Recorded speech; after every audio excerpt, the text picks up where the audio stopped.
Well, I'm going to start with saying this young lady to my right absolutely set the tone all night long for a monster game from a team that really came in here to win a basketball game. Alicia was so consistent. I don't even want to talk about the stat line. I just want to talk about her energy, her encouragement, and her just instilling confidence in the entire team. Great job. Thanks, Coach. All right, we won't talk about her stat line and her 6 double-double and her career highs in assists and blocks and steals. What else do you want to see from her going forward? Start coaching. and listen, I say that jokingly. I'm saying that I just want her to go ahead and lead. She leads with her energy. She leads by example. Now I want her to get the confidence and gain the ability to lead her team and pick players up when she needs to go and pick players up to play at their level that they're capable of playing.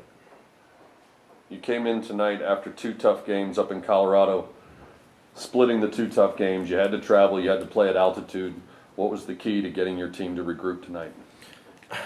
I didn't have to do much. The thing was, the entire team was disappointed in their performance against Colorado. I think they know they were playing a really good team, and they wanted to see where their level was. And they didn't play well. I let them know that I wasn't happy with the way that they played. And I don't want to say Colorado came out and bullied them, but they came out to test their physicality and how mentally we were prepared to play 2 games back-to-back on their floor. And they won that battle. And any team that loses, it just shows that we had to bounce back really quick against the game North Texas tonight. Alicia, 2 games in Colorado, back-to-back, tough games at altitude. How did you feel physically? Did the altitude take any toll on you and your teammates? I mean, maybe a little bit, but I think it's more a mental thing. I think that we maybe were a little bit tired the second game, but we didn't come out and play right. Like, we can't use that as an excuse. Like, we didn't. I think if we played the exact same game, but right here, and we played like the way we did, it still would have been the same result. So we can't use that as an excuse. Tonight you have a 5-point lead at halftime.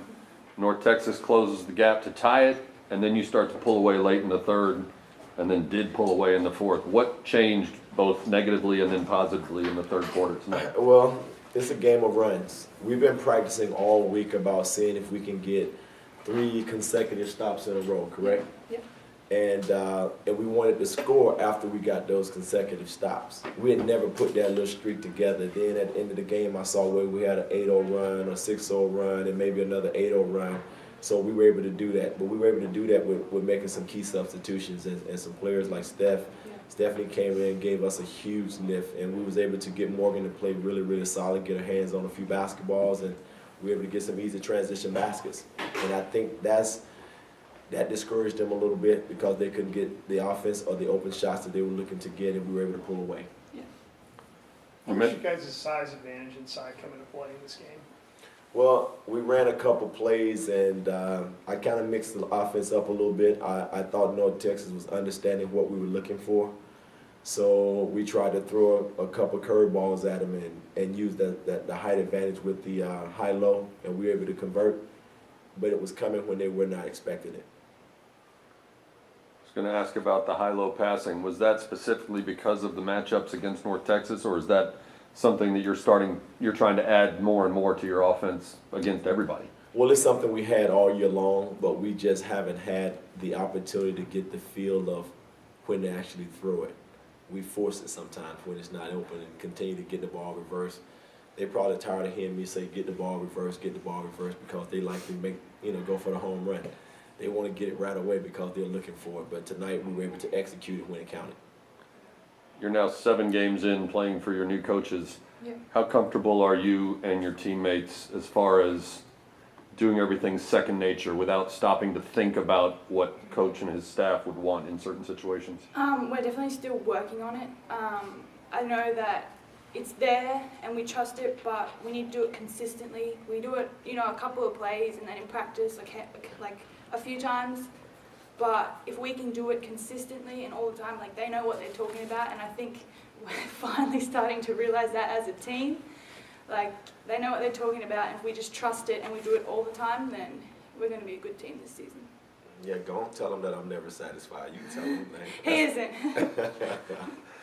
This is your first time in the North Texas SMU rivalry, which stretches back a long time. Is this an important win for your guys' program as you start out in your tenure as a head coach? Absolutely. I mean, there's such a close proximity. Their school from our school. These kids play in the summertime. They get breaks. They come down here and play. They all best of friends. So yeah, it's a rivalry. I could feel it. Our kids was extremely excited about this game, and I didn't know how it was going to turn out.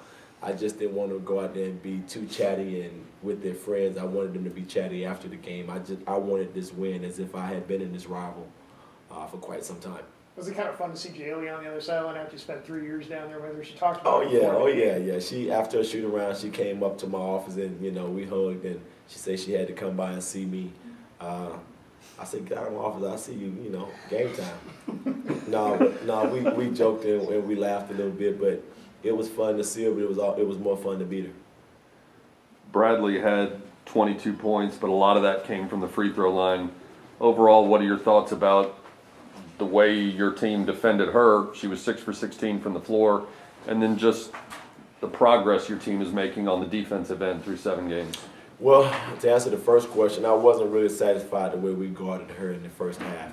She was the one that had all the points in the first half, and I mean, she stayed pretty consistent, but I think we were able to get the percentage down. So she was able to miss quite a few shots in the second half, and Morgan did a tremendous job on it in the second half. Now you go back on the road and you go back to altitude at Albuquerque. Anything you learned or anything you did playing in Boulder that you can take to Albuquerque in terms of adjustments to try to, keep your legs better? Or Hey, I learned a lot. I learned we can play the game a little bit more efficiently, execute a lot better. I just hope they learned it. No, it's not necessarily the altitude. It's the state of mind. I think they're all in pretty good shape. It's just a matter of playing efficiently and not wasting energy. Yeah. Definitely not turning the ball over. I'm sorry. Yeah, no, you're right.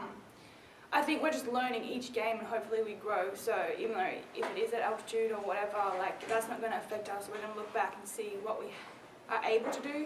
But then we're going to look back at games like Colorado and be like, we can't let that happen again. So hopefully we learn from every game and we take that to New Mexico.